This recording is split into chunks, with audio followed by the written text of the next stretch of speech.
Welcome to the 98% podcast, where we hear real stories from real people. And I'm here with Chandra. Chandra, tell us a little bit about yourself. Hi. Again, my name is Chandra. A little bit about myself. 38 years old, have my master's degree in human resources. Love to work out, spend time with friends and doing nonprofit stuff. That's just a little bit about myself. Okay. So how do you know me? We met at the gym and became good friends. And I think you're an amazing human. You always have a positive attitude, positive outlook on life. You bend over backwards for your friends, and you're just a great person. Oh, well, thank you for that. Way to hype me up at the beginning of the podcast. Well, I mean, it's true. Oh, well, I appreciate that. See, what I always liked about you is you always cracked me up. Like, even working out, like, you just like the funniest person, and you just say what's on your mind, and it's a blast. I absolutely love that. Thanks. You're welcome. Yeah. Okay.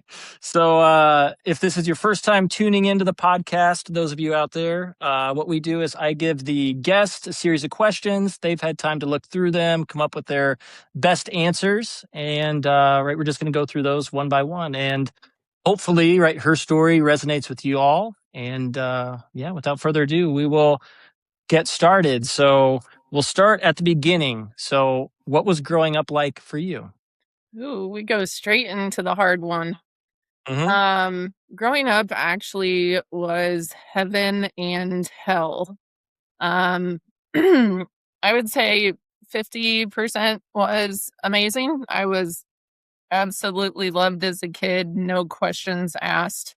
Um, I was raised by my mom, my aunt, my grandma, and my uncle. I didn't meet my dad until I was 14. And that's when I found out I had a half brother and half sister that live in Nashville.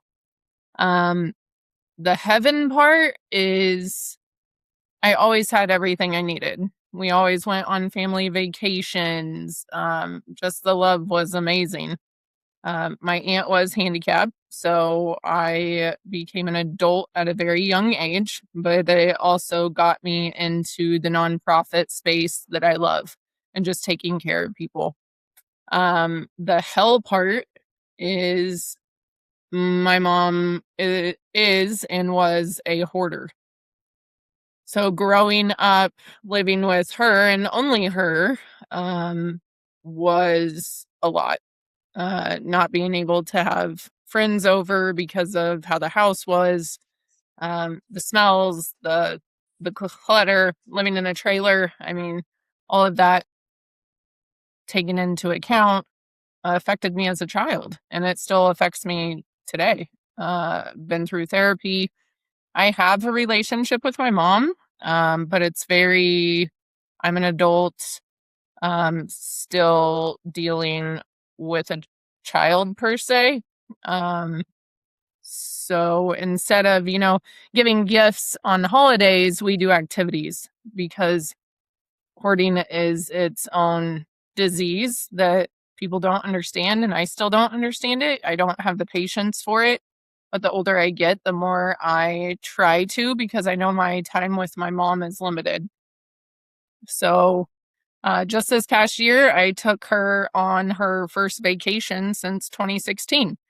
So I can see as I'm getting older, I'm progressing and my ability to handle her in a different manner. So, yeah, that's kind of my childhood, I guess. Yeah. So you said how it affects you now is, you said through therapy, like you do therapy and stuff for it, but how does it, like, I guess specifically, how does hoarding affect you now? So, especially growing up, I became so anal with the cleanliness that I don't um I have a lot of stuff. You even helped me move, so I have a lot of stuff, Yeah. but it's not like pathways through the house. It's very organized and um things are labeled and they have totes and well put together. it's nothing like what I grew up in. So I think to answer your question, it's made me completely opposite of her, to the point that I'm a clean freak, I guess, to say. Uh-huh. Yeah. Okay. Okay. And then you mentioning that you met your half brother and half sister when you were 14. So how was your relationship with them? Like, what was that like I mean, I'm sure it was a shock, but how did you feel in that moment? Oh my gosh, that was so many years ago. When I first met them, there was so much anger around why I wasn't good enough. Like, why did Mm. dad choose you and not me? Ooh, yeah. Um, and so it kind of hindered the relationship on my side with everyone.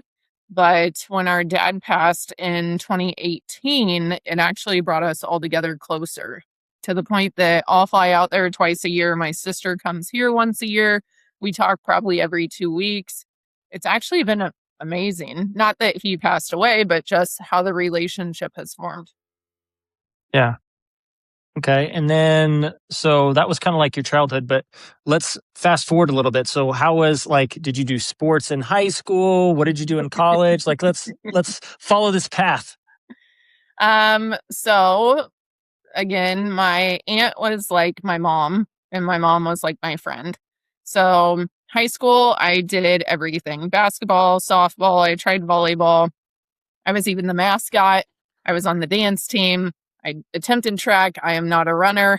Um, and then I tried to take a year off before I went to college, and my aunt put her foot down and said no. And I'm glad that she did. So I went to Fort Scott Community College for softball. Did 1.5 years there, and then I transferred to Pitt. So I'm a gorilla. And I did athletic training down there. After that, I then went back online for my master's degree in human resources. Nice. Okay. Yeah, Cool. And that felt like the right path for you? I'm a people person. Hmm. So, yes, it grounded me. It showed me a lot of what not to do. So, yeah, Okay. Perfect. Okay.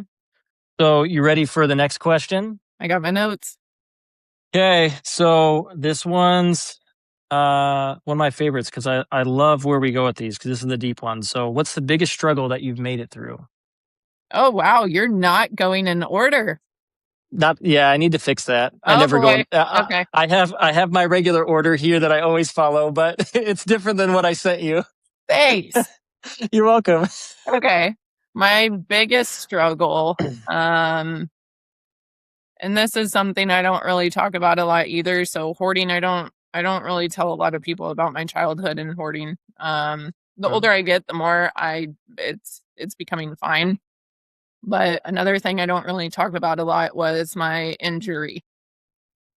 So back in 2021, I was working for a company and a freak accident occurred, and I was hit by a forklift carrying a pallet of lawnmowers going the wrong way. He didn't see me. I didn't see him. Thankfully, when he hit me, it threw me to the side, and that's when he saw me and stopped. That resulted in a labrum tear in my left hip, which was first 9 months of physical therapy. Then I had back pain, so I had altogether 24 bilateral back injections, which are epidurals. That then led to an MRI to show the labrum tear. So that was almost a year recovery with hip surgery. Then I continued to have more back injections. That's part of the 24. And then ultimately, they discovered that I had a bulging disc that had gotten worse. So this is a 5-year journey. Last year, I did have back surgery, and I would say I'm probably 92%. I don't know that I'll ever be 100%, but it has been a journey. It's taught me patience. It's taught me to slow down. Um, it's taught me to really focus on me and continuing working out and knowing how healthy that is for the rest of my life. Yeah, I remember when I first met you, I remember you struggling a lot with the back pain. And then going through the surgery, I remember you were also pretty terrified to go through that, which anybody would be. But now that you're on the other end of it, how do you feel? Um, I can tell if I don't work out, I start hurting. If I sit Uh-huh. too much during the day, I start hurting. Uh-huh. But otherwise, all of the surgeries have worked. I think I'll probably have to maintain the injections. Maybe I don't know how many. My back doctor said hopefully once every 10 years, but I don't know. But I'm so glad I did it, even though I was terrified. Um, I did not have a fusion or anything. They just went in and they snipped the jelly that's bulging, that's pressing on the nerve that's sending the leg pain. And it was worth it. It was completely worth it. I was terrified after surgery, like, because they tell you not to do anything for 7 to 9 weeks. You can't bend over, you can't lift, you literally cannot do anything. And that's because they're wanting that cartilage to build a barrier so you don't rebulge. So you're just terrified. 3 weeks in, I started lifting again. I was only able to lift 5 pounds. And that's where I started building again. So it's like my whole journey with this, now that I look back, I keep getting pushed down to the very bottom and I keep climbing up. And every time I come back stronger. I like that. It's so true, though. It's so true. So one other thing I want to touch on too is like how did you handle the mental state of that? Like actually going through surgery and being at home, not being able to do much. Like how did like because I know you like I know patience is not something you like. Like I know that you want to keep going and keep moving, and like this was like life saying like, hey, slow the heck down. So like how did you handle that mentally? I mean, the first 2 weeks, you're drugged out of your mind and you want to be because it hurts so bad. Um, and then my only saving grace is I think that they allowed me to lift the 5 pounds. So even just doing minimal kept me in that mind state, going on walks, forcing myself to be physically active with what I was allowed to do. So I was only allowed to walk up to a mile. I couldn't go over a mile. So I would make sure that I got those steps in and just stayed active. I watched a lot of TV.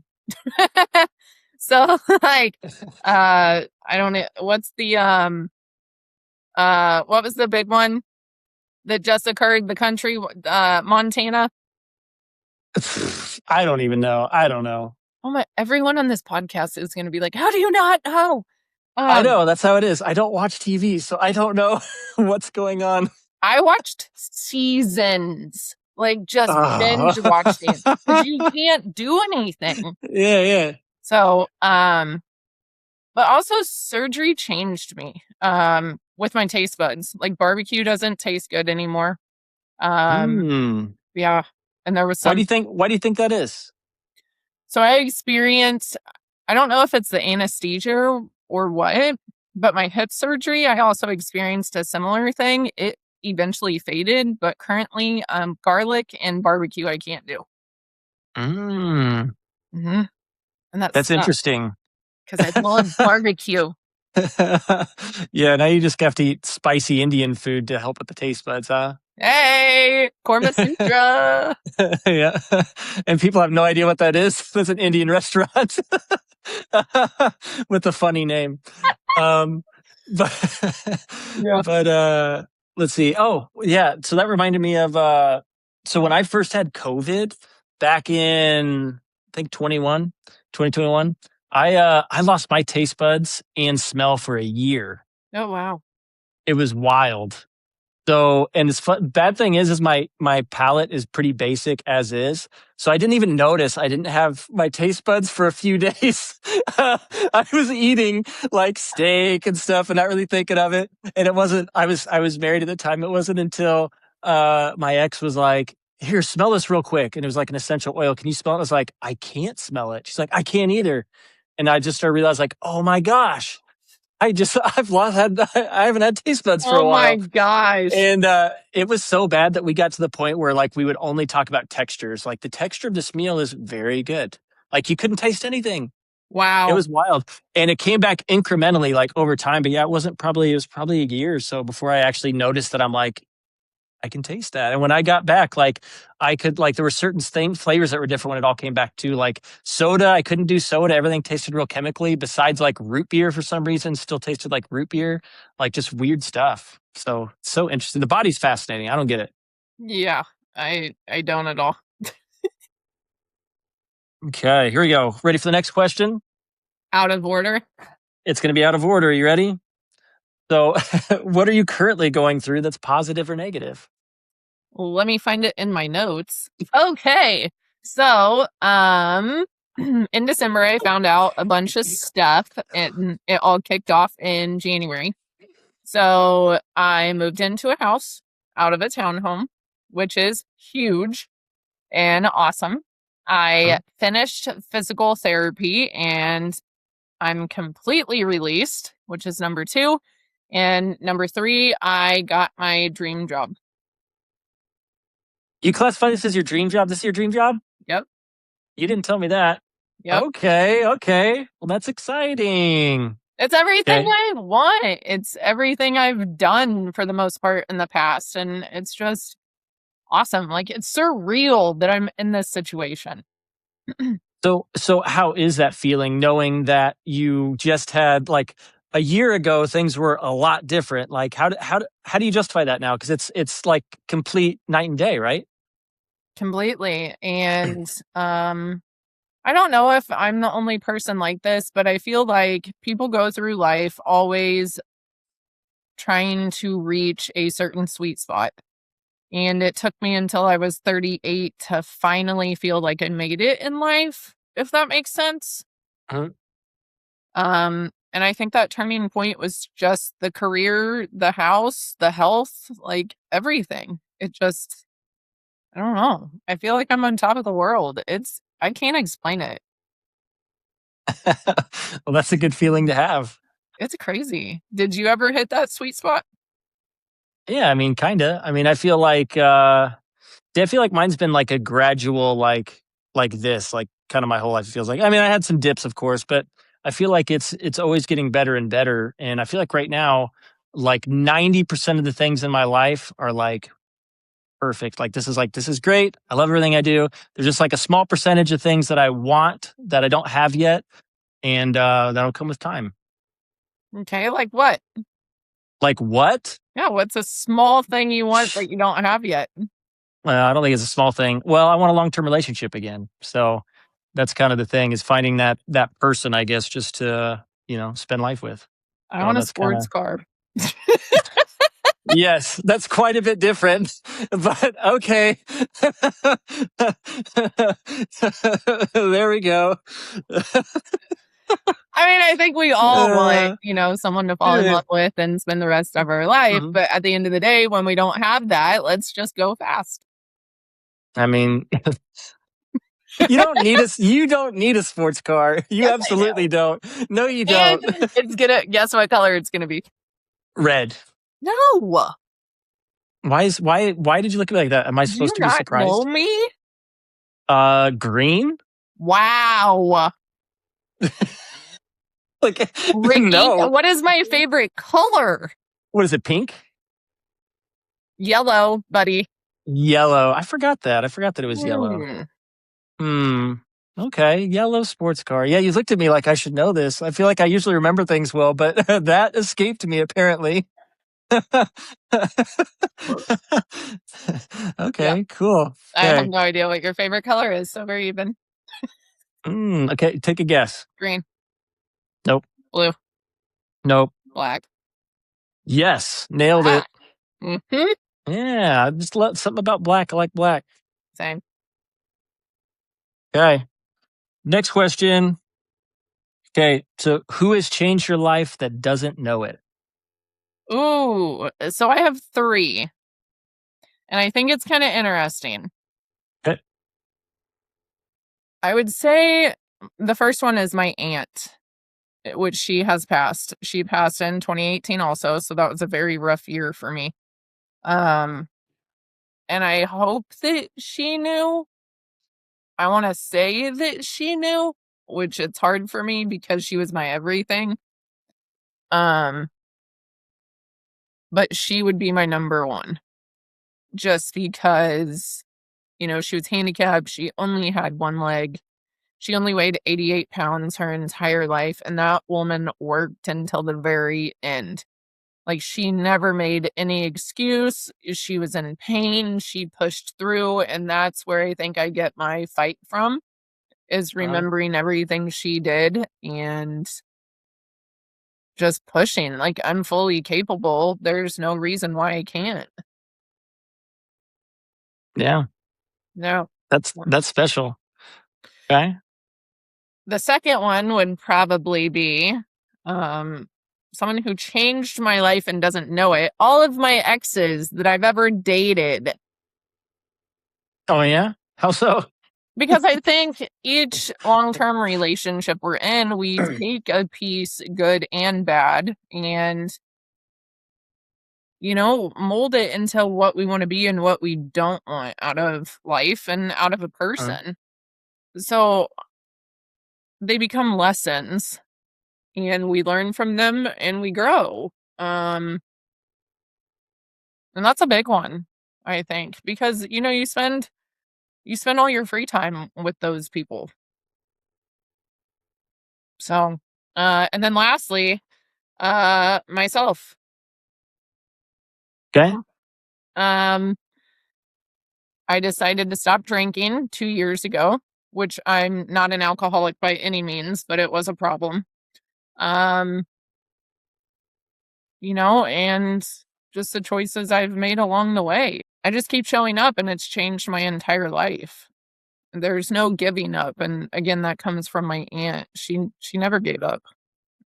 Not even at the end. That's powerful. I like that. Okay. So yourself. So how are you? Because the question is that doesn't know it. So did you not know that you were changing yourself? I did not. So I actually chat GPT'd this question, Oh, okay. and it told me myself. And that really had me reflect on, wow, I didn't know this. Wow. Yeah. I don't think we Okay. give ourselves enough credit. No, we're always our own worst critics too. So it's like we notice the flaws and the bad things about ourselves. We rarely celebrate the good things, and it's something that really needs to, I don't know, become mainstream. Like we need to really pay attention to that stuff. But it's like I don't know if we're just wired that way. I guess we could be, right, biologically speaking. I know we are threat assessors by nature, so maybe it's the same thing as we're always thinking about what we don't have or how we didn't show up, rather than thinking about the things we do well. Yeah, Yeah. exactly. Okay. Well, so then how are you going to keep like, how are you going to keep telling yourself that you're doing great? I mean, I think you go through seasons in life, and I just went through a big one. What's my next goal? I don't even know. I'm riding this high right now. And I don't know what the next step is. I don't know how I'm going to keep telling myself I'm doing good. I haven't even thought Uh-huh. that far. Yeah. Well, enjoy the moment. That's important to do too. Thanks. You're welcome. Okay. Next question. What's a skill or talent you could share with us? This one was hard for me. So I tried to dig deep into training and development and nonprofit. And I came up with, I feel that I make people believe their efforts matter, then align them. And I think a lot of that goes into the nonprofit world. So, like, we just had the poker tournament for Supporting Kids Foundation, and I rallied my girls who are the blackjack dealers, and you get items donated, and I don't know, it's just, we're not here for what we can do for ourselves, it's what we can do for others. Uh, And I think that's important. So I also think, in training and development with HR and my current role, it's helping people believe in themselves watching them grow, learning what their goals are and helping them get there, even if it's personal. I mean, just because we work together doesn't mean I can't help you build a LinkedIn profile or Mhm. help you navigate this world because you're 20 and you have no idea what's going on. I that's a skill or talent. I don't know what else that would be. No, it's good. Um, yeah, to that point is I think so many I think businesses are turning around, right, and thinking more about the people, because like there used to be this divide, and there still is sometimes. I still notice divides where it's like, don't bring your personal life to work, right? It's all about being professional. You don't realize like that's not really how it works. If you want to get the best out of people, you have to really get to know them personally, you know? So it's really interesting, but there still is a divide here and there, but I think it's getting better and I'm glad because yeah, like think about it. Like people will run through a wall for you if you actually understand them as a person and actually care about them, you know what I mean? 100%. And I Uh-huh. think it's when you find a ride or die, hang on to them for life because they're few and far between. And somehow, I don't know how, but God has placed so many amazing people in my life. Eh, Like, I step back and look, and I'm just like, how am I so blessed to have so many people I can call friends? Or if stuff were to hit the fan, I have so many people just to help me. Eh, I'm very blessed, Yeah. Love it. Okay. You ready for the next question? always. Oh wait, hold on. I want to go back to that question. Hold on. You bartend though sometimes, right? Isn't that a skill? You make drinks? It's not hard. I don't know. I just remember you talking about it. I always thought that was like a fascinating skill. So I just didn't know. So it's not hard. So it's not a skill or talent then. I mean, it's only event and it's only your like Yeah. vodka, gin, rum. It's not like I'm Mm, making crazy. I am not a mixologist by any means. okay. I just I just thought open you were flip. beers. Yeah, thought you were flipping bottles, doing all this crazy pouring stuff. Okay, No. But I do think, okay, it takes a lot of energy to be in the service industry. So, I agree. yeah. Okay, what are you learning about currently that you want to teach us? Well, I gotta find that question on my list since it's not in order. This is good for you. This is good growth.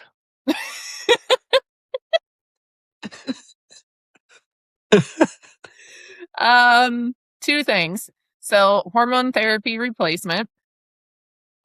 Probably 3 years ago, I was in a relationship and he was older, doing hormones himself. And we really went down this rabbit hole of just hormone therapy and how women feel like they're on an island by themselves as they get older with, having kids, perimenopause, menopause, postpartum, and all these women think that it's them and they're mentally going crazy. And I I don't know that it's for everyone. I'm not a doctor by any means, but I don't think enough women realize hormone therapy is a huge help. But it is a lifelong thing that you'll have to Uh, continue forever. But our bodies do change. Men have no idea about it, but it should be talked about more. Um, I take a shot every 12 days of estrogen and testosterone. I was perimenopausal 3 years ago. I actually, so when I got divorced in 2018, I went through a 13-month long period that never stopped. Um, then got IUDs, which had it go every 2 weeks and it would last 2 weeks. And so then, with insurance, they have to gather so much data before they're willing to take the next step. And then I think it was 2 years ago, I had my tubes out and an ablation. And so I don't have those issues anymore. But the mental part of it with the hormones, because your body's still producing or not producing, you start to think you're going crazy. And it's just, I cannot promote hormone therapy enough with women, especially when they hit like 32 or after they had their first kid. uh. Gotcha. See, I'm not even very educated on that either.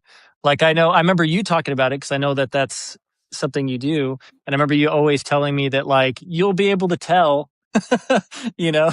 So okay, so like that's really okay. So you said 32 or postpartum, they should look into hormone therapy, right? I'm just saying, I don't know if Yeah, that's the age. That's when I started yeah, experiencing things. yeah. And I think with um, this world and how it's going, all of the toxins and plastic and all that, Mhm, kids are getting periods way earlier than they should. mhm. Way early. I had mine in 5th grade. I feel like I've heard people having it in 4th grade now, 3rd grade potentially. Like it's just nuts. And Yeah. everything we do affects our hormones.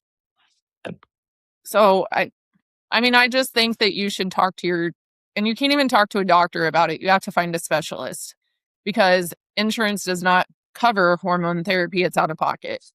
So like Mm, not even a functional wellness. You have to literally find a place that specializes in hormone therapy. yeah. I mean, I've heard the same thing about men too. Testosterone's been on a dive too, and they said something similar. It's the diets they believe, and there's lots of other factors, I'm sure, but even testosterone's getting a big kick down, and that affects men big time too. You know, testosterone, not having testosterone, I mean, that's actually can cause health issues. So it's wild stuff. Well, and I've also heard from several men that are my friends that are divorced. It feels like their wives really went through it after the second kid. And it's nothing that the woman did Yeah. and she's spiraling and she has nothing to turn to. And hormone therapy is there to get you back where you need to be. I mean, it's not just testosterone and estrogen, it's Uh-huh. progesterone, it's thyroid.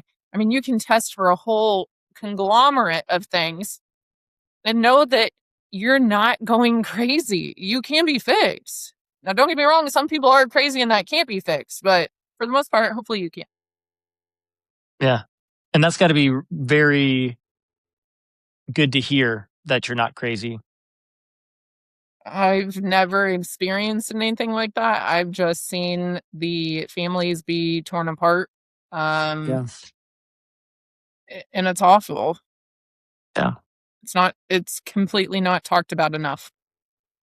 I agree. Well, I'm glad you bring it up now because that's something like I said, like I know hormones play a big factor. I know my mom's talked about a lot of that stuff too in the past, but yeah, that's nothing it doesn't get talked about a lot. And it seems like that's totally valid fix for a lot of the issues. So yeah. Well, thank you for bringing it up. Yeah, you're welcome. Okay. So next, what are you doing for fun? I work out. I do nonprofit, which is hard finding time for that anymore, but I love being hands on with it. And self care. Big on self care. Massages, pedicures, Normatec machines, um, bubble baths. But I also think that comes with all of the trauma I've had with my body and just trying to calm it. That's another thing that I don't think is talked about enough is we're in the society of beast mode and you have to crush everything and you have to be the best and you have to live Uh, up to the Joneses and you put your body under so much stress that eventually like you stop seeing results. You have to rest and recover. 100%. 100%.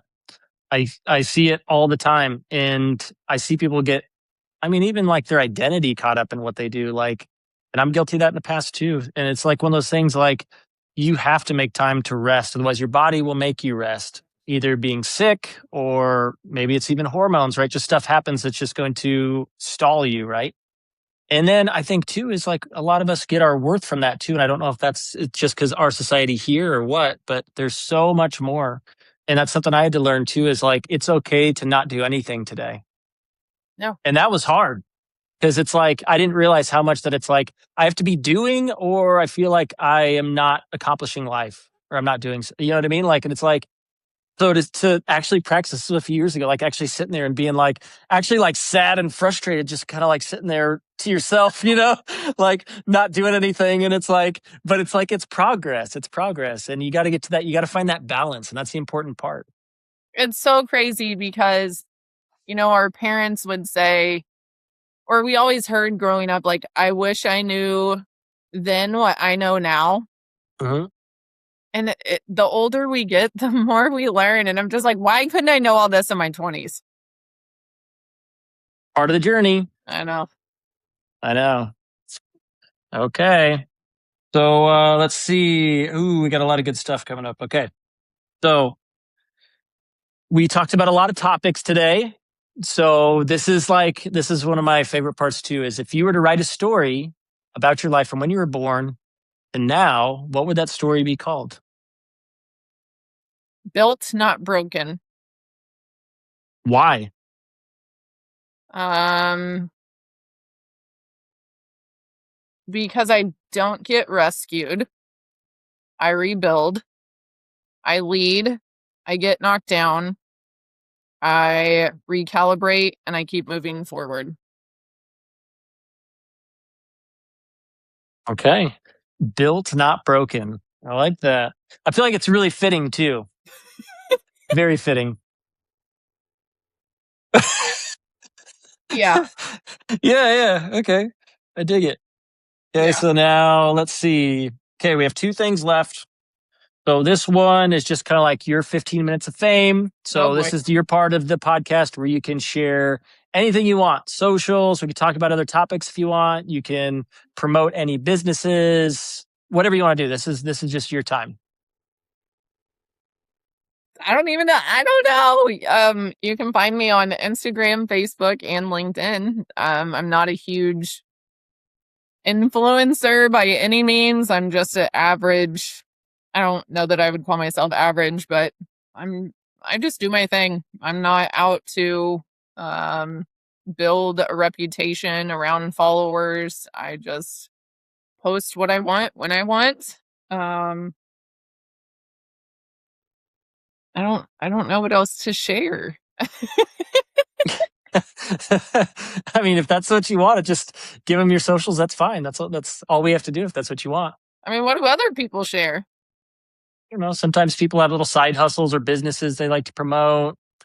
Sometimes people just like have other topics. Like I think I've had people talk about like testimonies or, whatever during this time. So it's like literally whatever you want. I've also had people say like, I'm good. Let's go to the next one. And that is fine too. Um I mean, I am a jack of all trades. Since I now have my dream job, I don't have to hustle as much as I used to. So I'm no longer nannying, just because the time doesn't work out. But I do catering, I do bartending, I was doing nannying. Um, I work a full time job.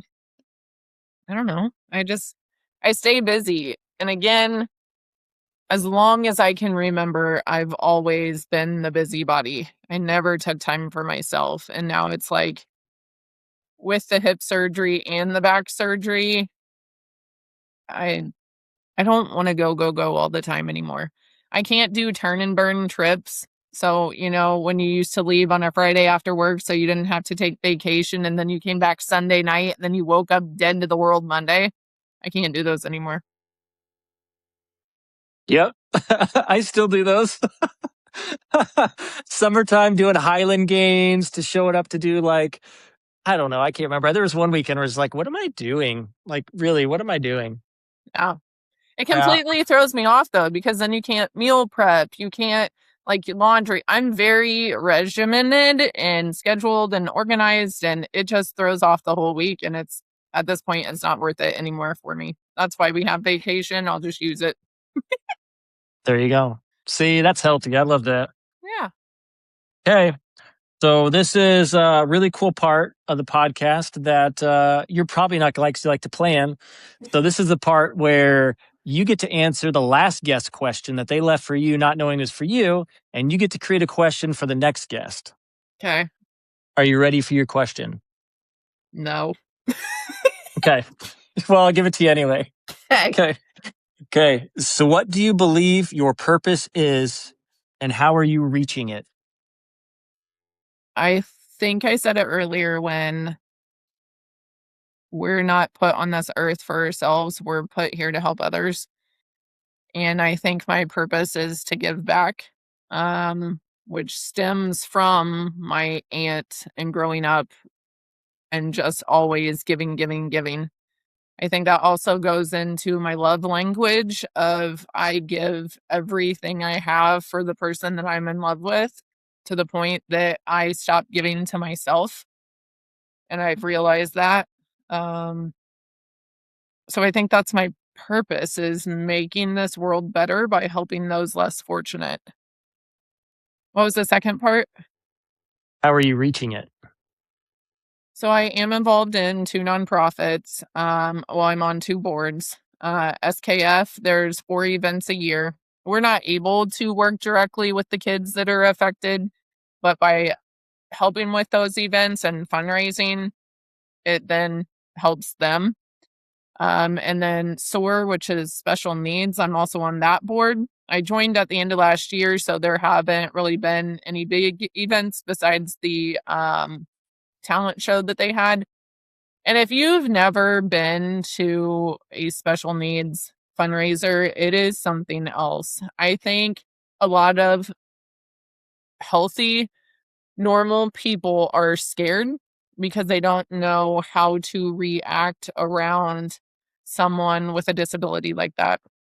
Mhm. And going to the talent show and just seeing them have their 3 minutes of fame, and how excited and just, it's something you can't describe. It I don't even know. It's amazing. But I think a lot of people are scared and just pass judgment without really understanding why.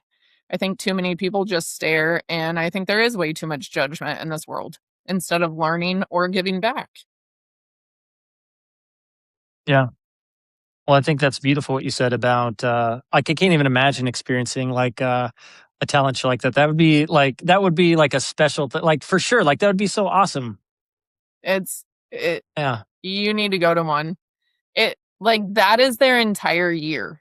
Some of these people, the kids, adults, wait the entire year for one event. Mm. I don't know. And we take the things for granted, or we take what we think is big to us, and in all reality it's not. Like, we're healthy, we're able to speak properly, we're able to function, we're able to hold jobs. And there's a lot of less fortunate people that don't have that. Yeah. No, I agree. So you'll have to tell me when the next one is, because I'll totally go. Because I didn't even know those existed. I didn't know they did talent shows like that. That sounds awesome. Yeah. They have several things a year. Their biggest one is in the summer. This is for SOAR, but they Uh-huh. do a camp where they need people to volunteer to spend time. Because so the parents only get a break, and I don't want that to sound bad, but when you're with a special needs child, you're always 110% all the time. And you don't have people to watch your kids because it's not a normal atmosphere. Yeah. So, just by donating time, are you concerned if you're going to get bit or hit? Yes, that's the reality of it. But these kids can't help that. So, it is 2 weeks in the summer that you can volunteer and help with their summer camp or the talent show. I don't know how many other big events because I'm new to it. Uh, SKF does have, we just had the poker tournament, then we have the golf tournament in the Northland in April, and then we have the golf tournament at Blue Hills in July, and then we'll have a gala in September. okay. Cool. Yeah. Keep me notified. Yeah. We're always looking for items, big items for the Mhm. live auction or raffle items for SKF. Okay. Perfect. Everybody hear that out there? Okay. Good. Okay. Sweet. Okay. So now, what question do you want to leave the next guest? So, and I asked you this because currently this is where I'm at in my life, of Uh-huh. the sweet spot that I've found. But I guess At what age do you feel you finally hit your sweet spot when everything aligned, and why? Usually I have the guest answer that, but you already answered that question earlier, so darn, I can't say that. You got ahead of it. I'm not surprised. Okay. Well, look at that. It's only been 46 minutes. We're like Yeah. we're like right on cue of when you wanted to end this. So, Hmm. okay. So, I like to do this and I didn't tell you, so another growth thing for you. So, what I like to do to end it out is I just like the guest to leave the audience just with something as we close out. So, it could be a fun message, something encouraging, whatever you want. So my favorite all-time quote is, "To be a champion, you must be willing to pay a greater price than your opponent will ever pay." Who said it? No idea. Oh, okay. Okay. Okay, if you know who said it, drop your answer in the comments. There we go. That's what we'll play a little game. Yeah. Okay, cool. Yep. Well, on that note, thank you, Chandra, so much for being a guest. I knew you had a great story, so I'm glad we got to experience that today. Yeah. Thank So, you. yeah, you're welcome. And we also do this special thing called Welcome to the Hot Seat. So maybe one day I'll get to talk you into that, but it'll be out of your comfort zone because you got to answer questions on the spot that you didn't get to practice. So, Let's go. okay, perfect. Okay. Well, on that note, thank you again, and I'll catch you later. Bye.